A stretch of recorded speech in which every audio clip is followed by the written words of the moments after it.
Welcome to CMO Confidential, the podcast that takes you inside the drama, decisions, and choices that go with being the head of marketing. Hosted by five-time CMO Mike Linton.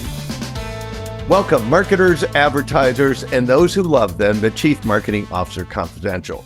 CMO Confidential is a program that takes you inside the drama, the decisions, and the politics that go with being the head of marketing at any company in what is one of the most scrutinized jobs in the executive suite.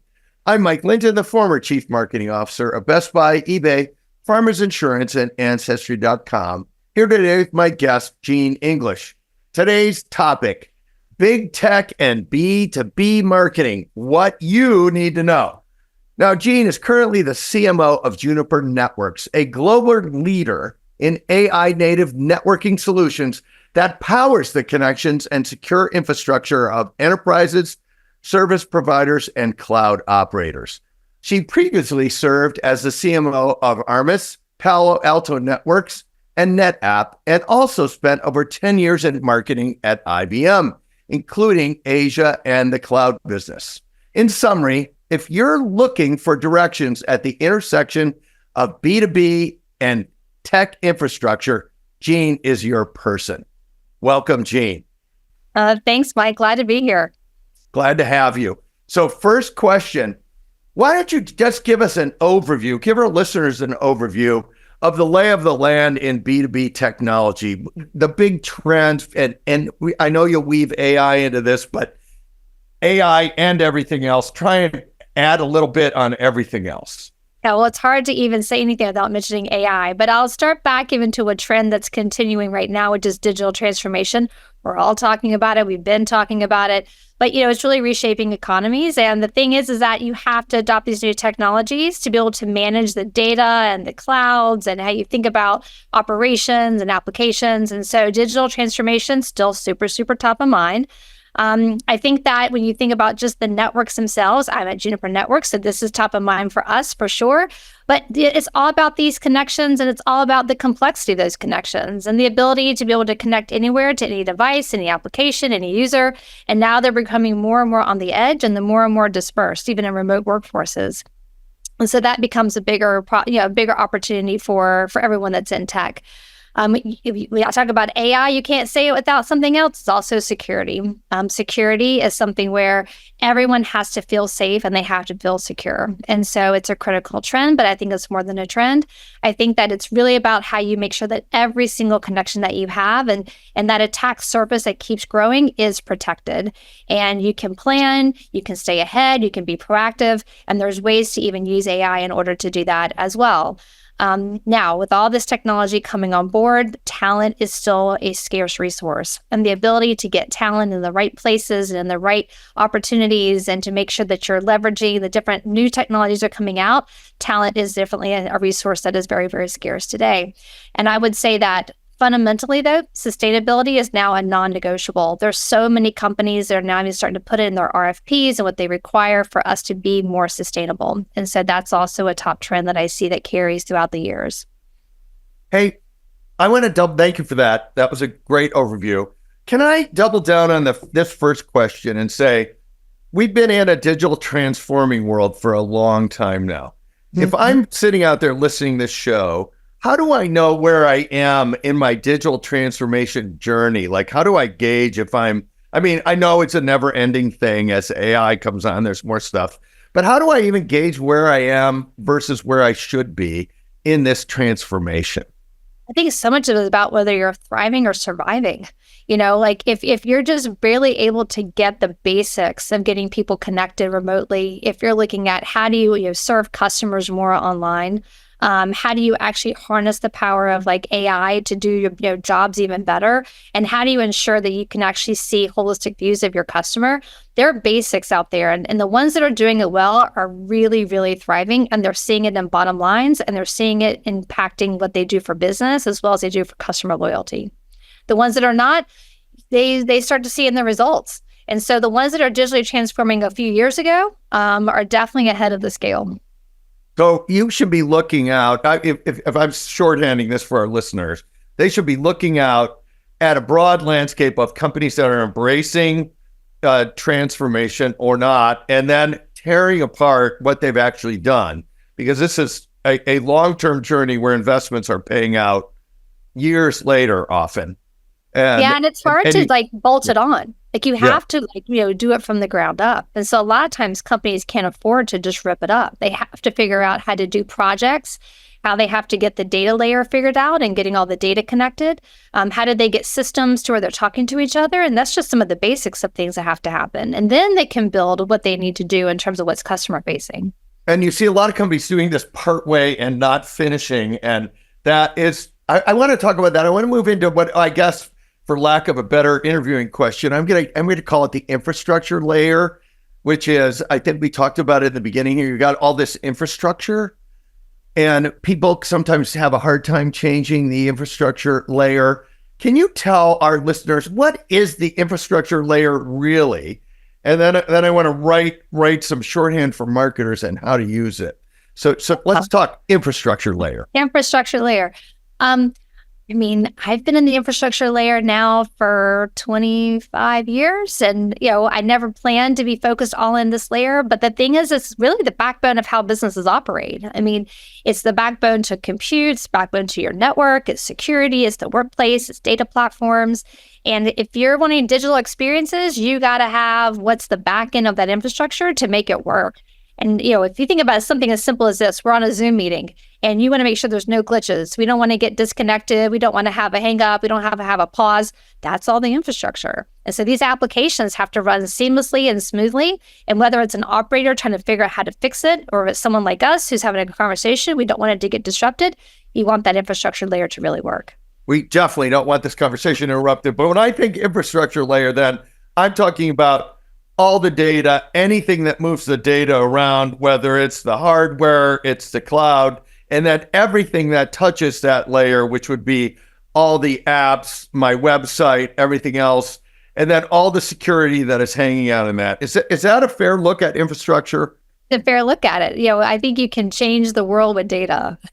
I agree with that. Yeah. And the ability to get access to that data, know that data is secure, know that it can get to any application, it can get to any experience you have. You want that data to flow seamlessly. And that it's also the right data and it's not the wrong data. But if I'm a marketer and I'm sitting here, some marketers, that we talked to on the show, they're like, God, I just count on my IT department or my tech, my CTO, everybody to get this right.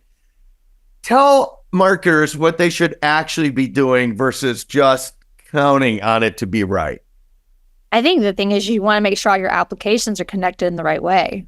As marketers, we have these MarTech stacks where, we're responsible either for the data, that's customer data, it could be transactional data, it could be customer experience data, it could be firmographics, demographics, all of this. You want to be the source code of what that customer looks like. And in the marketing departments, if you can have a stronger view of how to think about the customer and that customer data, the more likely you are to be able to really have a loyal customer, the more you're able to have better experiences with that customer, and the more you can start to predict what you think that customer may want and need. But as a marketer, you've got to grasp that notion that you are like the king of the data.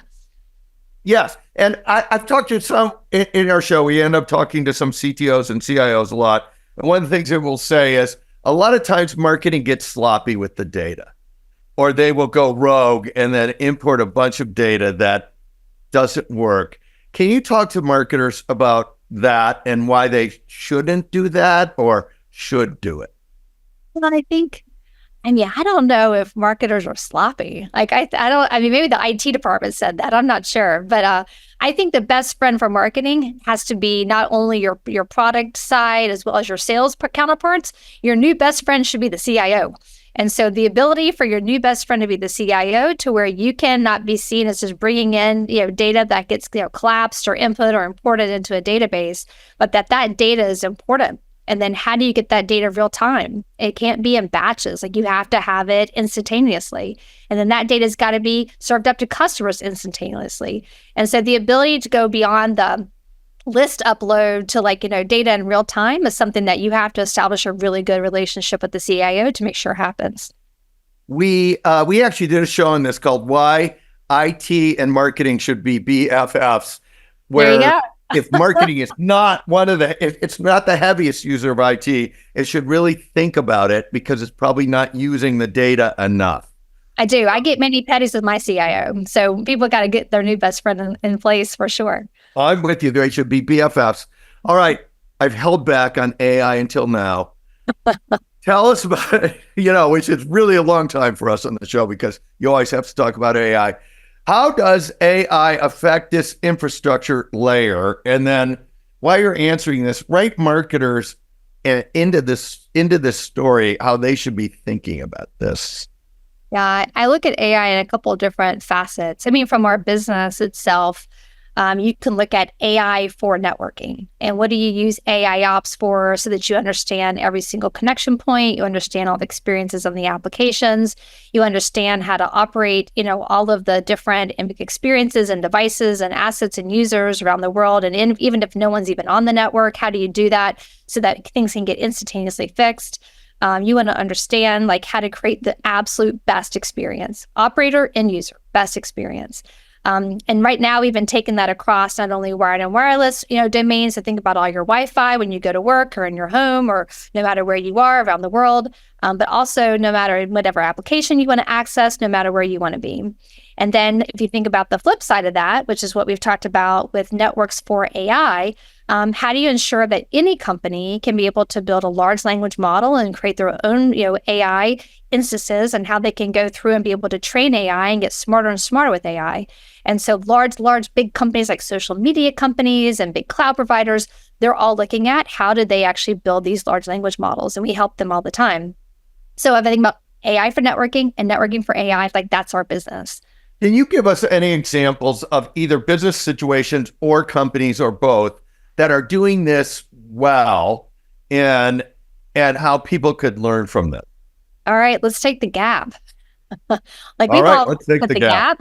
Coming back. The Gap is coming back, I hear. We've all shopped at the Gap. At the Gap, when we've been working with them to ensure that they can understand every single connection inside of all of their stores at their headquarters. And we make sure that anytime that they need to be up and running to run a transaction, that it's seamless. It happens right away. And by doing that, they don't have to have people come out and help them to solve the problems. If something breaks, they don't have to have a truck literally drive out to the Gap store and go fix the problem. That doesn't happen. We actually reduce those truck rolls, we call them, by 85% by doing it. What's an example of when you have to do a truck roll and now you don't have to do it anymore? Well, before a truck roll might be, a store was up and running, they get ready to open for the day, and all of a sudden they can't get their registry working, and then they couldn't be able to send out, real-time notifications to customers coming through the door. They get an alert on that, and they say, "How do we fix this right away?" Then you have to figure out how to do something manually. You enter in credit cards, by hand. You're doing things in a manual way.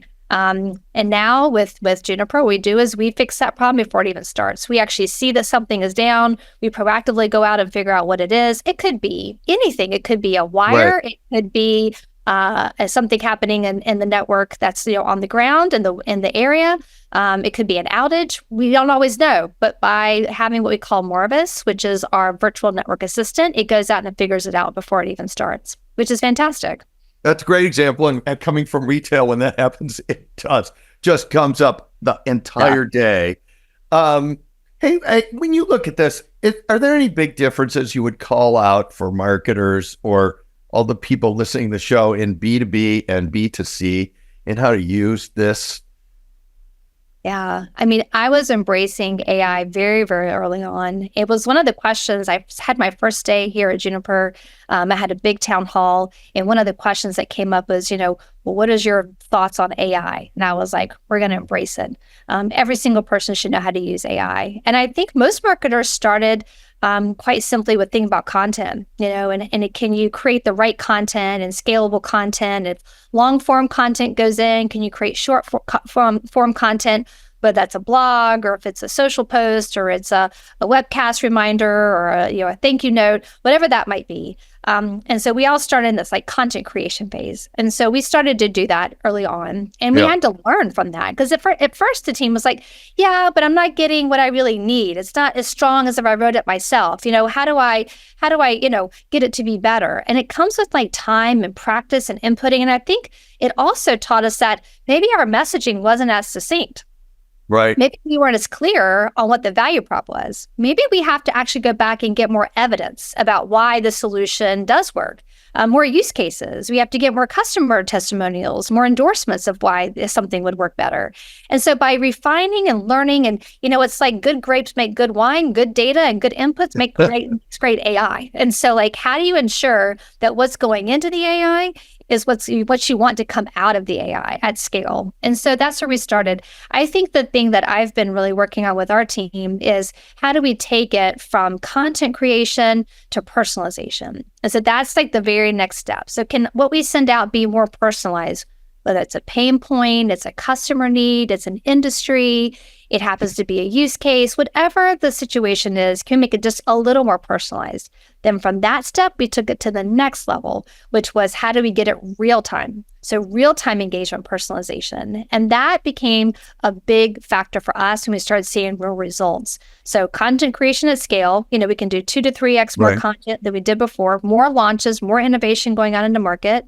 Then we could start to personalize it. We started to see 10x of what people would open in an email because it was personalized.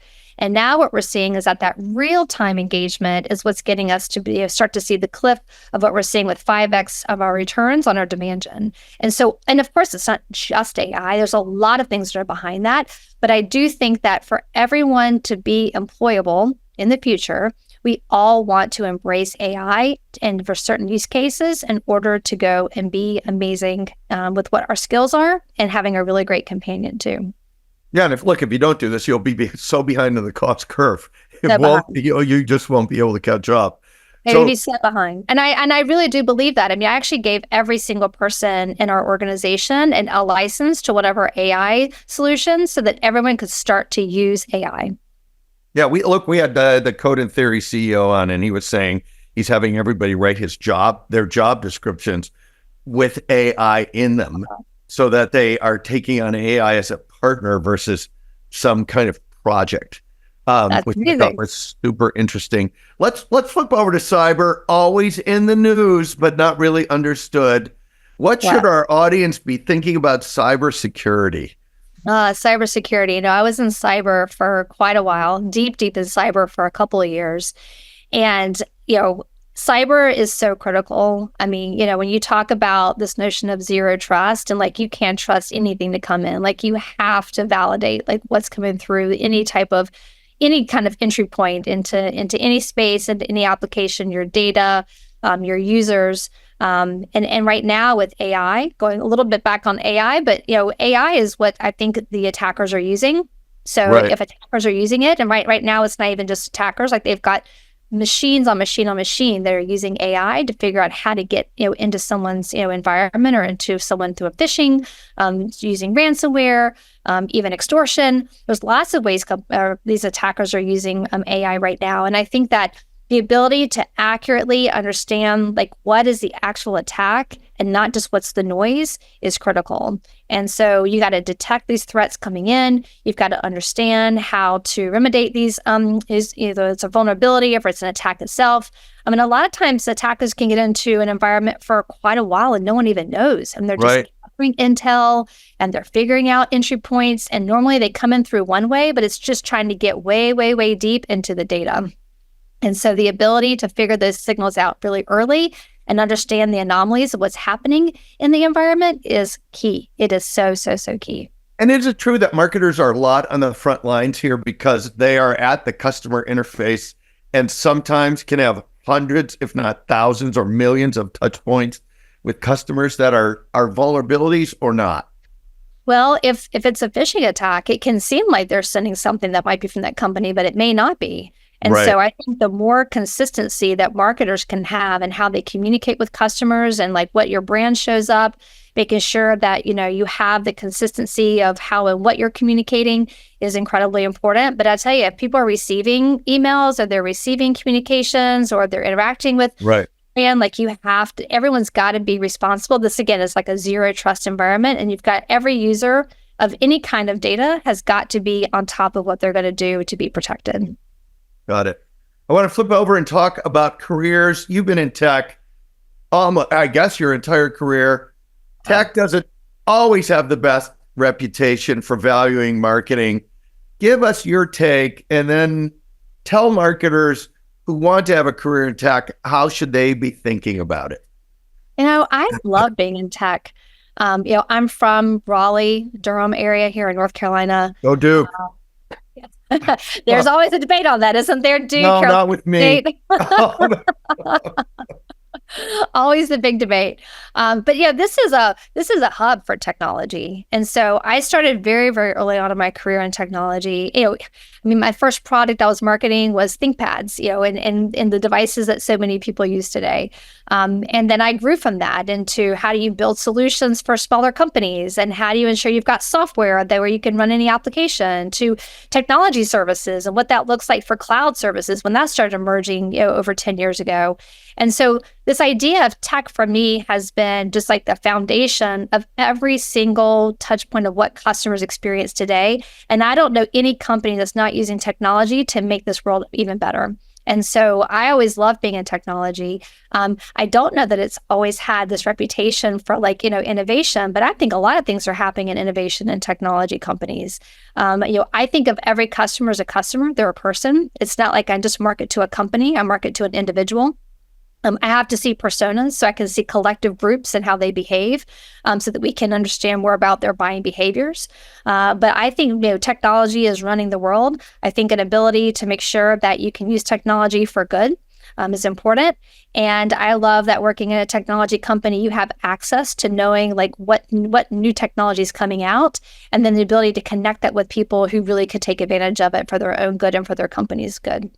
So Thank you for that. What are some good interview questions you should ask to see if marketing will be valued when you are interviewing with a tech company?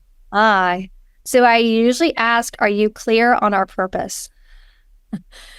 Do our customers know why we matter? Do prospects understand what good we do in the world for them, for their companies, and for their own reputations? And are we clear about how we're differentiated? And does every single person in the company know how to articulate that? And if you can and how much is marketing helping to drive the bottom line? And what's the dependency on marketing to ensure that you can either create a really great customer relationship, or you can create really good revenue sources, you can create good profit, and that you can create, expandability and growth. And if I understand the growth aspect, I understand the importance, I understand, are we clear and differentiated, and can we communicate that? And are we clear on our purpose? I know that marketing is valued. I think that's a good way to look at it. And the way I distilled that is, look, this is market positioning strategy and how you're going to win the game. And if you don't have that, you're just going to give me some tech to sell without any framework around it. And that may not be a great job. It is. I think that if you get pigeonholed into, this article came out years ago and it was like, are you a product marketer? Are you a demand engine? Are you a communicator? Are you a brand marketer? Are you a sales-driven marketer? And I'm like, if you could only pull one of those levers, you're dead in the water. Like, you have to know how to pull levers where companies need to grow and what they need to accomplish. And there's a mix of all the elements of marketing of what that does and connection back with brand and with the product itself, definitely in connection with the sales team, and connections in how clear you are about who your customers are, who are, and where you want to grow. And so I just say, don't fall into the trap of only being able to do one function or one dimension of marketing. You really want to get a cross section to be able to have an impact. Got it. Hey, there has been a lot of consolidation and acquisition in the industry. Who's buying what or who and why? And then we can also talk about you being acquired. So Let's talk about it. Yeah. I mean, I think that more and more companies are looking for more platform solutions.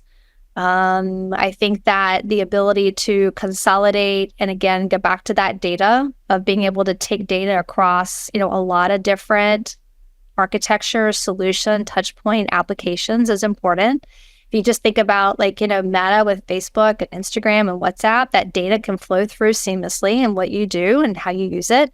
And I think that more companies, whether it's in cybersecurity, it's in networking, it's of the technology, it could even be in other industries. They're looking to gather more of the data. They're looking to gather more of how they help customers with more platform and solutions. And so you see that consolidation happening, and that's been happening for quite some time. And so that says bigger is going to be, in many cases, a winner because some of this is so big and so expensive and so broad that bigger is maybe going to win a lot of these games. Is that kind of a good way to take it? I think the key is I wouldn't say bigger as much as I would just say, how do you have a better platform to helping to give more solutions and use cases to customers who are looking for that? And if things are maybe not bigger, but broader then. Broader, more comprehensive. So trying to stitch all these things together on your own is so hard. We know this as marketers. I mean, if you operate a tech, we're getting, hit every day with a new solution that's coming out. And how do you weave it together? It's not about the latest tool or tech. It's about how integrated is it together so that you can see the data across and you can have a better customer experience. We don't buy tech for tech. We buy technology so we create better customer experiences. Right. And if it doesn't integrate with itself, it's a nightmare because then all that blows up on the customer. So that's right. And I don't do anything on my own without IT in the boat because we've got to get it integrated and we have to have the data flowing through it. And so that is just paramount.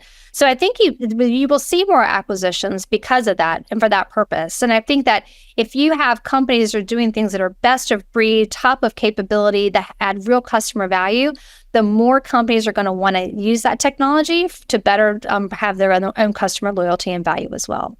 Thanks. And you've been acquired. Just tell us about what it's like to be acquired and then moving from a small company to a large one and or vice versa, because I think you've seen all of it. I have seen all of it. I was in a division at IBM where we acquired 100 companies in 10 years. And so, the ability to think about just the sheer number of acquisitions that came in, it built a business. I've been at other companies where we're acquiring a company every quarter. And to do that, we were building out platforms and new products. We were adding capabilities and enhancements.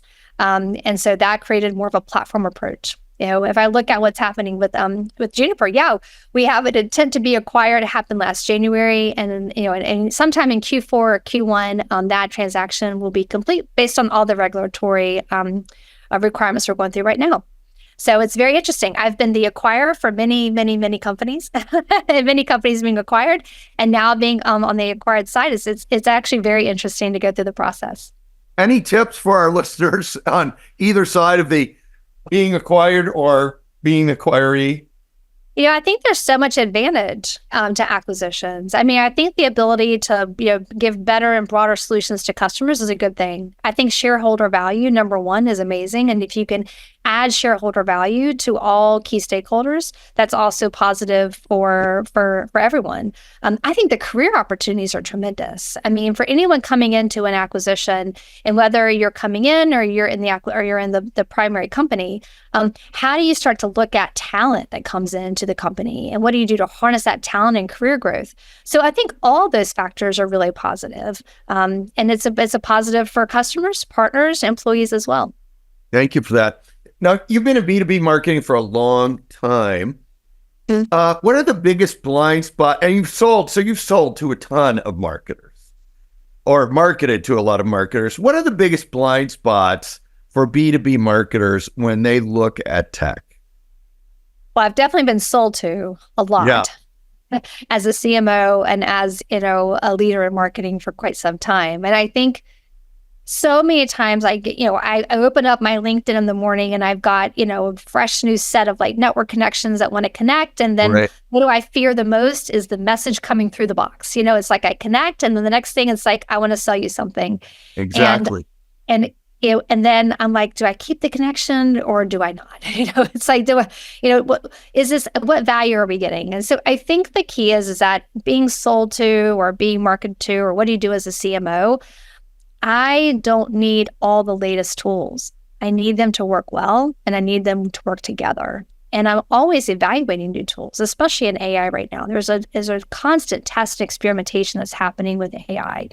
But I think that at the foundation of it, it's not about the number of tools or the how advanced the technology is. Like, getting the most out of the tools that you buy is key. And in so many cases, we buy something and we use it for like one use case. And it's like, well, why do we do that? Because it's expensive. You're adding a ton of tech debt. And like, why not just, try to get something that's more seamless and that's connected together? So as someone who's marketed to, I would say, first think about like what problem I'm really trying to solve, kind of the fundamentals of marketing. What pain point may I have right now? And don't lean in with my first network connection being like, here, let me tell you something. Let me get you to a demo. We get an awful lot of people that want to make CMO Confidential a bigger podcast. And that all comes in through LinkedIn. So we're running towards the end of the show. We have a traditional last question. It's a two-parter. Okay. You can take one or both, but you have to take at least one. So funniest story you can tell on the air, and or practical advice to our listeners we haven't discussed yet. Yours to pick one or both of those. Okay. Well, I don't have a story. I don't know if I have a story that's ready for airable content. So You can take a risk with us. We're good with it, Jean. I like that. You know what? I'm gonna stick with advice because there's something we haven't talked about that's extremely important to me. I have a mantra that no matter where I go, everyone knows me for this. This is not something that's a secret at all. But my mantra is be bold. Like, if I'm not pulling you back, we're not going far enough. And so whether that's boldness in what we say in our message and what we claim, bold in experience that we're providing, boldness in what we want to do for an innovation, boldness for how far we want to go in positioning a company, it's going to feel slightly uncomfortable. It always does. It always feels like, oh, is that too far? And I'm like, we're going to work our way into it. But if we have a belief, we've got credibility, we've got a roadmap that can be influenced and created, we've got partnerships that can be developed, you can be bold. Now, I have a second part that I've added, and I've added it over the years. It hasn't always been my mantra, but I've added it over the years, and that's be bold and be kind. And I do think this notion of being kind to each other and having respect, being open for new ideas, opinions is so incredibly important.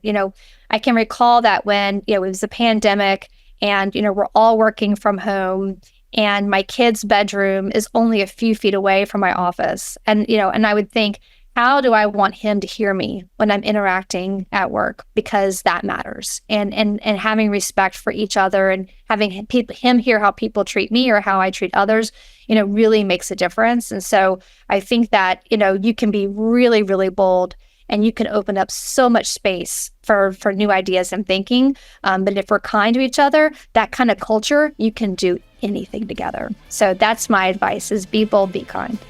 Thank you for that. I think a great way to end the show. Thank you for joining us, Jean, and thanks to everyone for listening to CMO Confidential. If you're enjoying the show, please like, share, and subscribe. Look for all of our shows on Spotify, Apple, YouTube, and the I Hear Everything Network, which include Marketing, The Battle Between Believers and Non-Believers, Parts 1, 2, and 3. Secrets from a CFO. The digital ad industry is built on the wrong principles and things that make you go, And a marketer turned tech exec talks about big data, mainframes, and AI.